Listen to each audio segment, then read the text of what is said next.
యూట్యూబ్‌లో చాలా వీడియోస్ ఫ్రీగా ఉంటాయండి. ఇప్పుడు ఫర్ ఎగ్జాంపుల్ మీరు డిజిటల్ మార్కెటింగ్ వీడియోస్ చాలా వీడియోస్ ఫ్రీగా వదిలారు. చాలామంది చేస్తూ ఉంటారు. నాట్ మీరనే కాదు. చాలామంది యూట్యూబర్స్ అందరూ కూడా ఫ్రీగా పెడతా ఉంటారు కంటెంట్. కాకపోతే మన దగ్గర నేర్చుకుందాం అని వచ్చే వాళ్ళందరూ కూడా ఓన్లీ కోర్స్ కోసం రారండి. ఎందుకంటే దే నీడ్ ఎ మెంటర్‌షిప్. ఇప్పుడు యూట్యూబ్‌లో వీడియో చూసి లెట్స్ సే 100 మంది ఉన్నారనుకోండి. నేర్చుకుందాం అనుకున్న వాళ్ళు. 100 మందిలో 10 మంది మాత్రమే వీడియోలు చూసి వాళ్ళంతట వాళ్ళు నేర్చేసుకోగలుగుతారు. హ్మ్. మిగిలిన 90 మంది ఏంటంటే they need a they mentor. Need guidance. Guidance కావాలి. ఓకే. ఇలా చేస్తున్నప్పుడు మిస్టేక్ వచ్చింది. ఇక్కడ స్ట్రక్ అయిపోయాం. ఇప్పుడు మనం ఒక యూట్యూబర్‌ని కామెంట్‌లో అడిగితే అది అసలు కామెంట్‌కి రిప్లై వస్తదో లేదో తెలీదు. ఎప్పుడొస్తదో లేదో తెలీదు. సో, వాళ్ళకి డౌట్ క్లియరింగ్ సెషన్స్ ఉండి, వాళ్ళకి hand holding, guidance and mentorship అండి మెయిన్. కోర్స్ కోసం ఎవ్వరు రారు మన దగ్గరికి. అవునవును. కోర్స్ అనేది డిఫాల్ట్ ప్రొడక్ట్. హ్మ్. దాంతో పాటు వచ్చే మెంటర్‌షిప్ కోసమే మన దగ్గరనే కాదు. ఏ ట్రైనింగ్ ఇన్‌స్టిట్యూట్‌లో ఎవరు జాయిన్ అయినా సరే ప్రైమరీలీ మెంటర్‌షిప్ కోసం జాయిన్ అవుతారు గానీ కోర్స్ కోసం కాదు.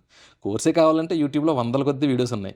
కాకపోతే అలా చూసుకుంటున్నప్పుడు స్ట్రక్చర్డ్ లెర్నింగ్ ఉండదు కాబట్టి, ఈ వీడియో చూస్తుండగా లెట్స్ సే గూగుల్ యాడ్స్ ఎలా రన్ చేయాలన్న వీడియో చూస్తుండగా, పవన్ కళ్యాణ్ మీటింగ్‌లో ఇలా ఏదో పెద్ద గొడవ జరిగిందని పక్కన థంబ్‌నెయిల్ కనపడగానే టక్కున గూగుల్ యాడ్స్ నుంచి పవన్ కళ్యాణ్ మీటింగ్‌కెళ్ళిపోతాం మనం.